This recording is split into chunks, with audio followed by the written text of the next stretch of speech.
I want to begin to explain to you the grading philosophy, but also to show you the kinds of skills essential to leadership responsibilities that you get to develop in this course. These skills may directly serve in building the forces that you wield in bringing about change. And bringing about change, of course, is the ideal of leading, the future outcomes that we desire. This is another one of those slides I would encourage you to pause and absorb the detail at your pace. I will commit a more detailed explanation for each of the elements in the slides that follow this one. So this is a comprehensive summary. And again, the syllabus captures this information as well. So to begin with then, in fulfillment of your gaining foundational knowledge in the subject of leadership, there are 4 intervals at which you are asked to supply a short 5-paragraph, 500-word-ish essay in response to a question or questions that I will pose to you about the concepts or theories you would have studied in the module for which the response is due. The Canvas learning management system will have this all clearly laid out for you. The rubric calls for you to correctly refer to course content, support any claims you are making with clear reasoning, and represent where and how this concept or theory and your claim about which of them may pertain to you and to your working or non-working life applies. Each of this type of essay earns a maximum of 6 points and is required for the class modules indicated, 2, 5, 9, and 14. As for application, at one module which you will get to choose, you are asked to select an article from the Wall Street Journal, which your classmates would also have access to, given that the course requirement is to obtain the $4 per month student rate subscription, at least for the summer period in which you're taking this course, with topics that will readily, pertain to a leadership issue. Your explanation of triarchic leadership thinking, which will be explained to you in due course, and your imagined aspects of the case, which fills in the blanks for what is not known, will be conveyed to your peers as your interpretation of the situation. And again, using some imagination to fill in the blanks. With that interpretation, you will pose questions that call upon your peers to interpret the situation as they wish to from the article. And simple agreement, of course, would not suffice. We don't get much learning from that. But your peers must have their own individual perspective on what they have read, the same source that you have read, and a thorough answer to the questions that you pose to them. Your task is to then respond back to each of your peers with further comments or questions for their consideration that continues the dialogue, that expands on the co-learning.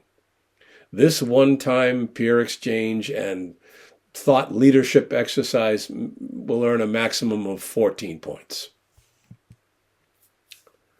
In support of your integration learning dimension, you have a task during Module 12 to draw from course content that is contained in both Modules 11 and 12, which is, they make up one course week, and reflect on your experience, your personal experience with organizational change. You can see on the slide the 8 different angles you are asked to consider in formulating your submission. Draw on course content during the week and indicate where and how your experience aligns or somehow proves to challenge the organization change content we study during the 2 modules of this course week. Thorough treatment of each of the 8 components may earn a maximum grade of 16 points for this one-time 1,000-word-ish assignment. Each module in my instructional video, you will be asked a leadership question pertinent to that module's topical or virtual journey content. Your answer in the submitted by video entry on VoiceThread and accessible by all should draw from both course content, at least one reference, and from your work experience, present, past, even future. There's no rigid time limit, but keeping your video response to within 5 minutes would be advisable. The human dimension poses a significant question to us. How does knowing about leadership theory help you to function and relate to others more effectively? This journaling exercise begins in Module 3 and it runs through till Module 14. There will be an informal journal option for you to consider also, more on that shortly, but consider the 3 components in this rubric for achieving maximum points in each module. The asynchronous mode of interaction can feel isolated. We deploy this mode of interaction to minimize on that isolation, humanize things a bit, hear your voice, see your face, and to build your presenting skills as well. Your last assignment occurs in Module 15, the last module of the course. You are asked to evaluate your leadership profile, your individual profile. Now, with this course's instruction supporting you and going forward, there are 8 components in the rubric that guide you in providing a thoughtful and thorough 1,000-ish word essay that may earn a maximum of 16 points for you. Graphics may also be incorporated in your essay as you wish, but not in place of the textual explanation that is required. There is a bonus scoring component available to you, as I previously alluded to a moment ago, regarding a secondary journal option in the course.